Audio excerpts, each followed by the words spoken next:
Hello, and welcome back to another episode of the Pinnacle Fraudcast, part of our Effective Advice series. I'm Cord Lester, IT Project Manager and Systems Analyst. Today we're talking about the human factor, people. We have Keith Thomas, our Chief Information Security Officer, to talk about this important topic. So Keith, there's a statistic that is 95% of cybersecurity breaches are caused by human error. Can you tell us about that? That's a staggering number. It really is. Listen, and I don't, it's 85% of statistics are made up too. I don't know if that's true or not, but the important piece here is the majority of cybersecurity breaches are caused by some type of human error. Mm-hmm. Now, depending on how you classify that human error is going to really depend on where that statistic lands. And that's why I kind of made the joke about, making up statistics, because it really depends on how you classify it. Okay. Right. When we look at breaches, security incidents as a whole, and you start kind of chasing down what we call a root cause analysis, the basic form of what happened and how did it happen, right?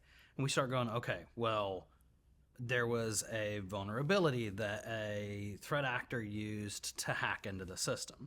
Well, I could attribute that to a human because the system has to be patched. You have to patch your vulnerabilities in a timely manner to prevent them from being exploited. So is it the human fault for coding it incorrectly? Is it the human fault for a patch being applied? Or do you just classify that in a category of itself, right? You also have issues where, in reality, this is why social engineering is why it is so incredibly effective and the most popular way that threat actors try and attack us, is because that is what is used most because it's most effective. Yeah. People make mistakes. We're human, right? Nothing can be 100% effective. Unfortunately, or fortunately, depending on which way you look at it, right? People are trusting. People are inherently believe and want to see the good in other people. And so we're exploited for that. The bad people, the threat actors will exploit that. They do that by things like phishing, smishing. With AI coming out, you're hearing a lot about deep fakes and stuff like that now as well. It's the same vein. We forget our training. We get it once, twice a year. Even if you get it monthly, it's not every morning, right? Yeah. I'm not brushing my teeth going, this is how I protect against phishing emails, right? And so we tend to kind of lose track of some of that stuff and the daily grind of what's going on. And so that's one way that it happens, right? But on top of that, there's a lot of other ways that the human factor is involved. Physical access. Tell a story a long time ago. I won't tell you who it was for. I used to do penetration testing. This included physical penetration testing. And what that means is I would see if I could get into the building. Inevitably, I would always get access to the building. Yeah. I didn't have to break a window. I would always get access because of the human factor. Grab a big box and walk to a door. People just hold it wide open for you. You just walk right in.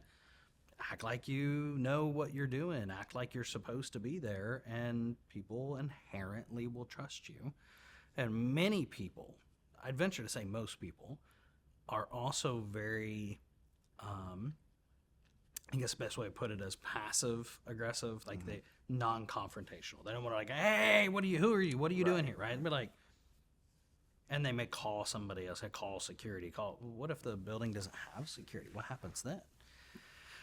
And so that would be exploited. And once I got physical access, I can look around a desk and see if somebody wrote their password down, look underneath their keyboard, look on the post-it notes on the monitor, because people forget. We forget things, so we tend to want to write them down. That's why we use password manager applications now. But even on top of that, I would plug in a hardware keylogger. So I'd plug it in and then plug your keyboard into it, and it would log every single keystroke that everybody typed. So not only can I get usernames and passwords, but I could get all the personal information, the protected information that they typed, and I would come back a day, 2-3 days later and collect that device back out and be like, look at all the stuff that I got. Yeah. And this would be at one office. Imagine that, across the board. And so the human piece of this, that human element, is what's exploited. That's why that 95% number is the way it is, because at the root of it, it all kind of flows back to us at one point or another, whether it's accidentally writing vulnerabilities in code. Average patching delay right now, I think, is the number changes roughly 32 days that it takes most companies to patch for a vulnerability. Phishing emails, deep fakes, phone calls, they all lead to the same conclusion, and that is eventually something's going to happen. Right. It's kind of how that breaks down.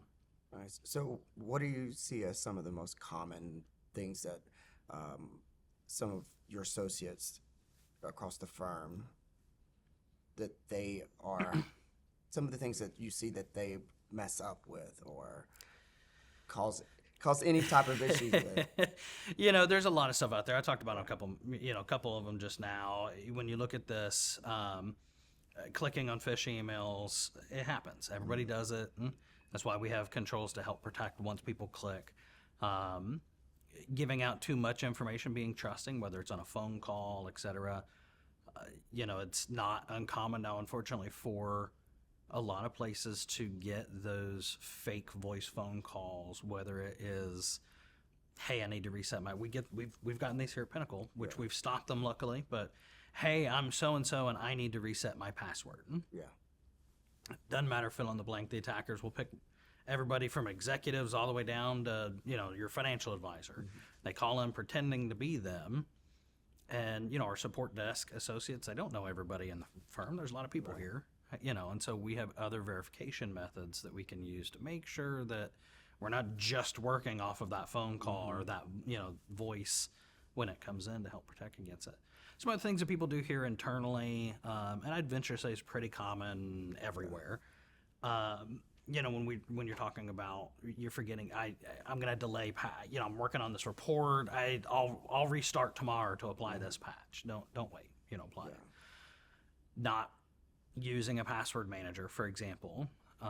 That's a big one that helps, because when you write down your passwords, average person has something along the lines of 240, 250 online accounts, and the number varies depending on which source you look at, but reuse somewhere between 14 and 16 accounts per password.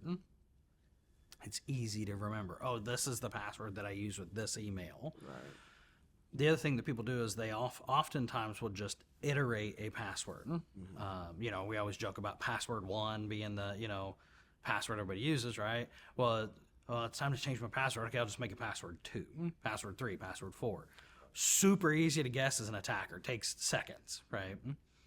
And so going through and using a password manager, making sure that you've got a different password for every single online account, those kind of things are really what those are designed to help with, and so that you don't write them down, and then people like me come along and be like, oh, okay, right, and go log in, right? And so, outside of that, I would say that the last big thing for me that we see across the world is the human nature to forget. That's why attackers keep attacking. Right. It's we break that cycle whenever we delete that suspicious email, whenever we hang up that phone call from the untrusted person. We put extra steps in place because we're just forgetful people. I forgot that I wasn't supposed to click that. I forgot that I ordered that. Well, I didn't really order that. And we know we forget. We trust our forgetfulness more than we trust what comes in. So when I got that shipping notification and did I order something? I don't remember. Let me click and see what it is. And so that's exploited by our threat actors. And so you kind of have to have some other stuff in place to protect against it. Well, that's good information. Thank you so much. Appreciate coming and sharing this on this important topic. You can find more information at pnfp.com/fraud.